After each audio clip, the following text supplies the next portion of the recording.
एक ही बात मैंने अपने परिवार से इस क्रिसमस के दिन चाही थी, सिर्फ एक तोहफे के तौर पर कि मेरा पूरा परिवार एक साथ यहाँ इस दिन को मनाएगा।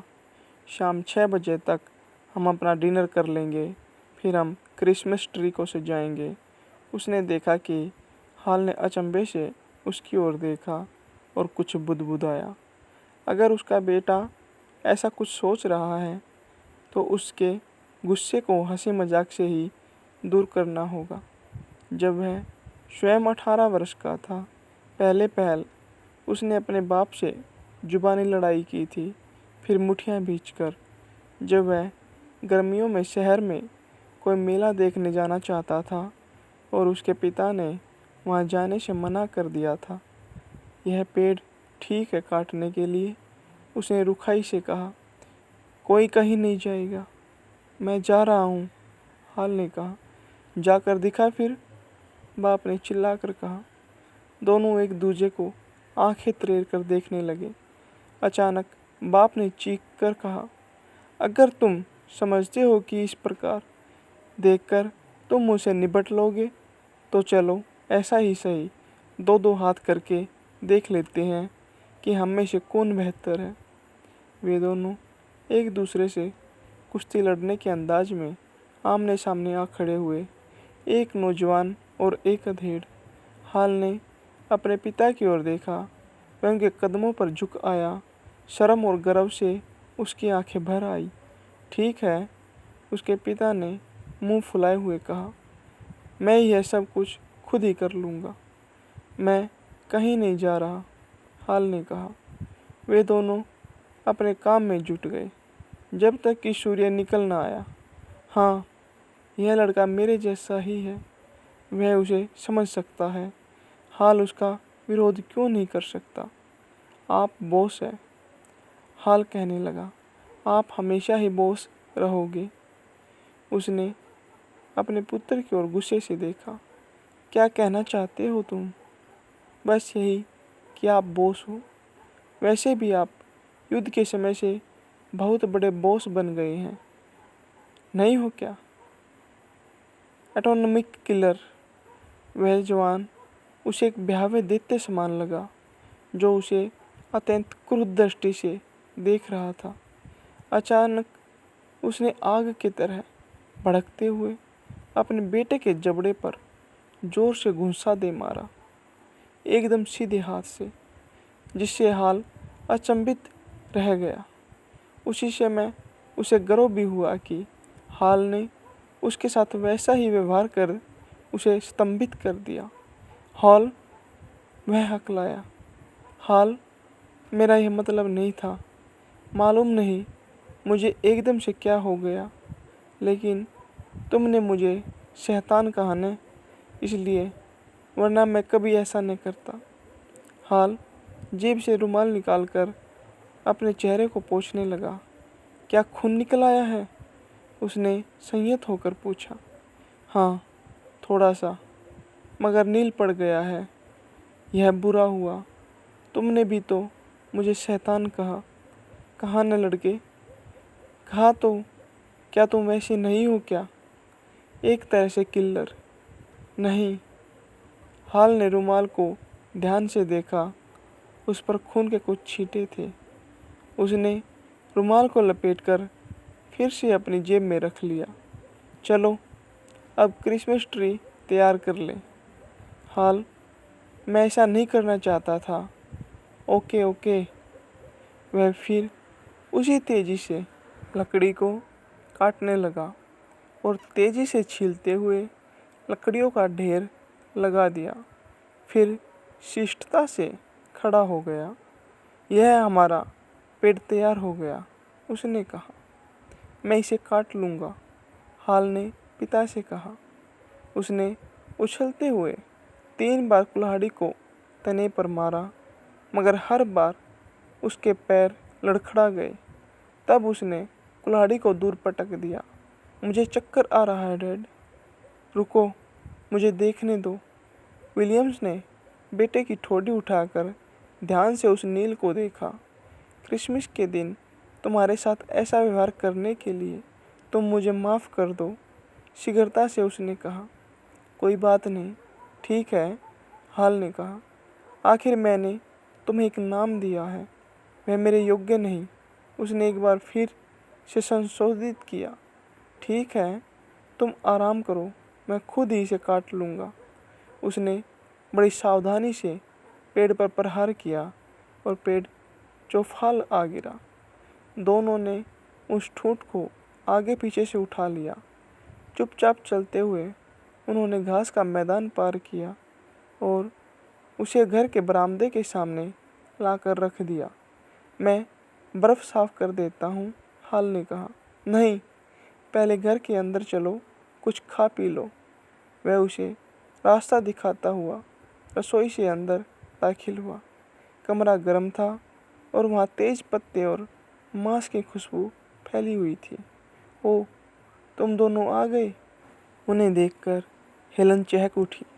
वह ओवन में मांस पका रही थी। उसका चेहरा लाल था और बालों में चांदी के तार लहरा रहे थे। यहाँ इस जैसा कोई और ओवन भी नहीं है। वह अंदर गई।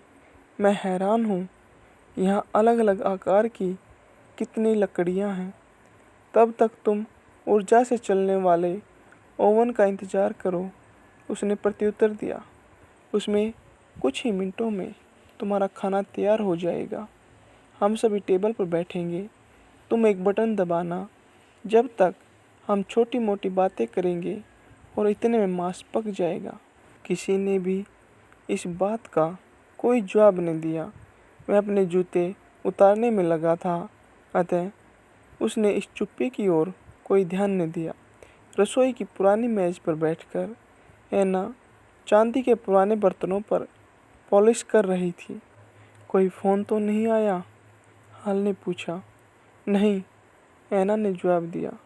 उसने हाल के चेहरे पर पीड़ा देखते हुए पूछा, तुम्हारे चेहरे को क्या हुआ? तुम्हारा चेहरा? हेलन ने भी दोहराया। वह ओवन बंद कर रही थी। यह सूजा हुआ क्यों है? मैंने इसे मारा है, आर्नोल्ड ने कठोरता से कहा। वह उठा। उसने पानी का गिलास भरा और पी गया। मैंने डैड को एक नाम दिया है, हाल ने बताया। हेलन वहीं एक स्टूल पर बैठ गई। ओह डियर, ऐसा क्या हो गया? क्रिसमस का तोहफा, ऐना ने कहा और उसका सूजा हुआ चेहरा अपने हाथों में लेकर पागलों की तरह हंसने लगी। ऐना, हंसना बंद करो, मैं कह रहा हूँ, बंद करो हंसना। आर्नोल्ड ने ऐना को कंधों से पकड़कर झंझोड़ दिया, खुद को बाप की पकड़ से छुटाकर। पता नहीं वह हंस रही थी या रो रही थी। अब आप मुझे भी मारोगे डैड? किस तरह के आदमी हो आप? वह तेजी से पलटा। क्या कहना चाहती है तू? उसने सभी के चेहरों की ओर बारी बारी से देखते हुए पूछा। तुम्हारा मतलब क्या है? उसकी बात का जवाब ऐना ने दिया। उसने खूंखार तरीके से उस पर छलांग लगाई, जैसे उसने एक बार तब लगाई थी जब वह 7 साल की थी। तब ऐना ने उसके समीकरण के कागजों से मेमने व डेजी के फूलों की तस्वीरें बना दी थी और तब उसने ऐना की शरारतों के लिए उसे जोर से जाफड़ रसीद किया था, हिसाब बराबर। ऐना ने उसे काट लिया था, जिसका निशान अभी भी उसके अंगूठे पर बाकी था। हम तुम्हें नहीं जानते, ऐना ने स्पष्ट तौर से कहा। तुम बदल गए हो, तुम हमारे लिए एक अजनबी बनते जा रहे हो। वह उन तीनों की ओर से उपेक्षित महसूस कर रहा था जिन्हें वह प्यार करता था। एक पल के लिए उसने खुद को असहाय महसूस किया और चाहा कि वह यहाँ से कहीं दूर चला जाए। वह कहीं भी चला जाए, कहीं भी, मगर इन लोगों से बहुत दूर। उसे सदैव अपनी प्रयोगशाला में ही आराम क्यों महसूस होता था, तथापि वह अभी उन सब से दूर नहीं जा सकता था। वह उन सभी से बहुत प्यार करता था, सभी से अलग अलग ढंग से, और वे सब ठीक थे। वह जहाँ कहीं भी गया, उन सभी को अपने साथ ले गया, क्योंकि वह उन्हें बहुत प्यार करता था और अब वक्त था उन सभी का सामना करने का। जैसे वह अपने वैज्ञानिक जीवन में अनेक भयानक फैसलों से सामना करता आया था, क्या वह अपने ज्ञान को इसके लिए इस्तेमाल कर सकता था? जैसे उसने ऊर्जा के अन्वेषण को परमाणु के कण में कैद कर दिखाया था। इस समय वह अपने इस अत्यंत ज्ञान की प्रतिकूल परिस्थितियों से छुटकारा पाना चाहता था। इस सब से वह अपने प्रति ही अत्यधिक कठोर हो चुका था। शायद किसी वैज्ञानिक के लिए इन सब से दूर जाना संभव नहीं था। जब तक उसने ऊर्जा के रहस्य को प्राप्त नहीं कर लिया, जो सारी दुनिया को तबाह कर सकता था, तब तक वह इस ज्ञान प्राप्ति के प्रयास को अपनी ड्यूटी समझकर करता रहा। उस ज्ञान का सही इस्तेमाल हो रहा था जब जिंदगी के बदले में मौत मिल रही थी। प्रेम भी हैरतअंगेज ढंग से ही ऐसा ही था, जिसकी शक्ति बुराई और प्रेम दोनों में शामिल होती है। सब कुछ मनुष्य पर निर्भर करता है, तो क्यों ये तीनों उसके लिए अजनबी बन रहे हैं, जबकि वह उनसे अत्यंत प्रेम करता था। इस क्रिसमस के दिन वह सिर्फ प्रेम को लेकर ही चिंतित था।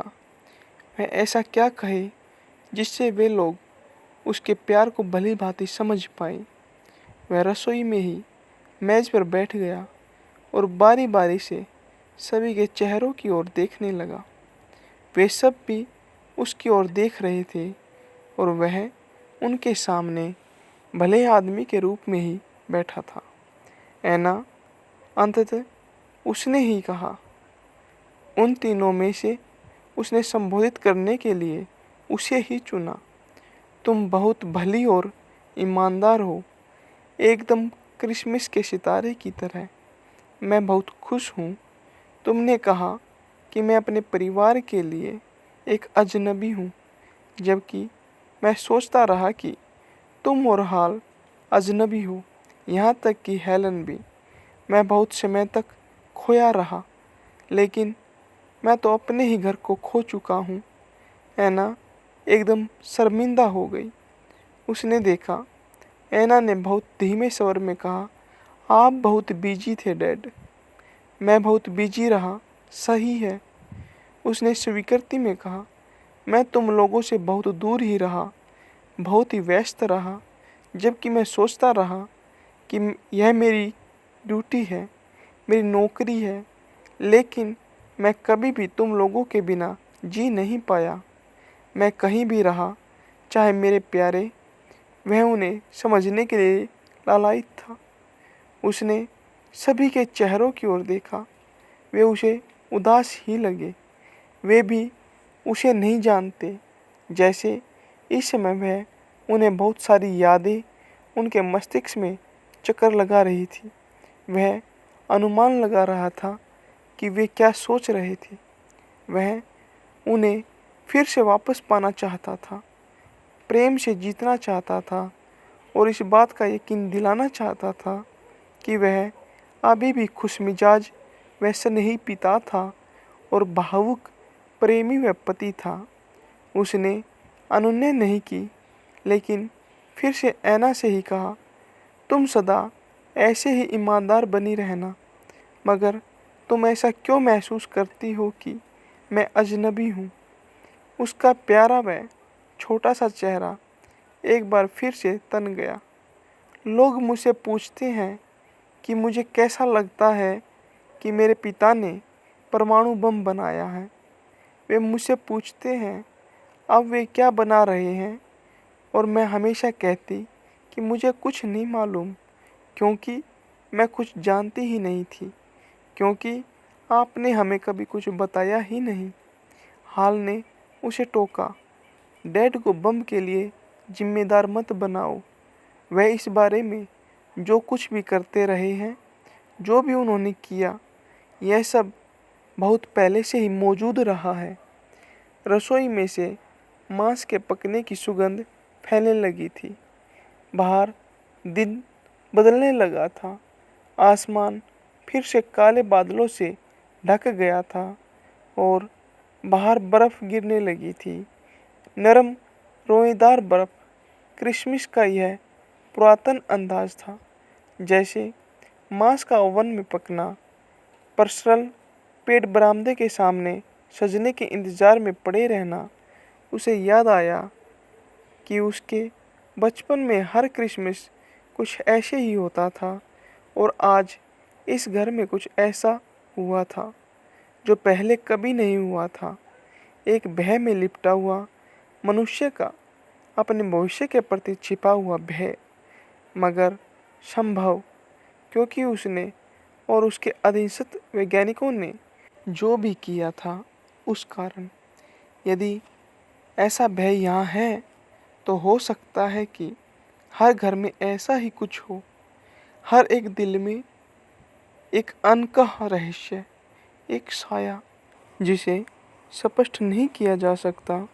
उसने जिस चमत्कार को उद्घाटित किया था उसे वह अपने इस प्रिय लोगों के साथ बांटने में असफल रहा।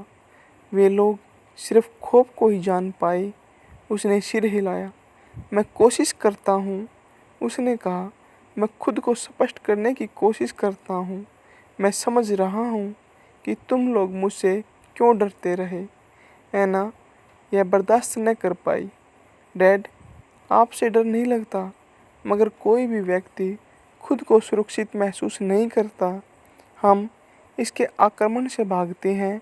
हम इसके बारे में नहीं सोचना चाहते। हम कुछ नहीं कर सकते, इसलिए हम इससे दूरी रखते हैं, न कि ऐसा सोचते हैं। हेलन ने करुणा से कहा, मैं जानती हूँ कि तुम इसमें कोई मदद नहीं कर सकते आर्नोल्ड। मुझे भी भय लगता है, उसने कहा। जो भय तुम लोगों को है, मैं उसे बांटना चाहता हूँ। वे उसे इस तन्मयता से सुन रहे थे जैसे उन्होंने पहले कभी नहीं सुना था। वह कुछ नई बात कर रहा था। क्या आप खुद से डर रहे हैं? एना ने पूछा। नहीं नहीं, उसने विश्वास से कहा।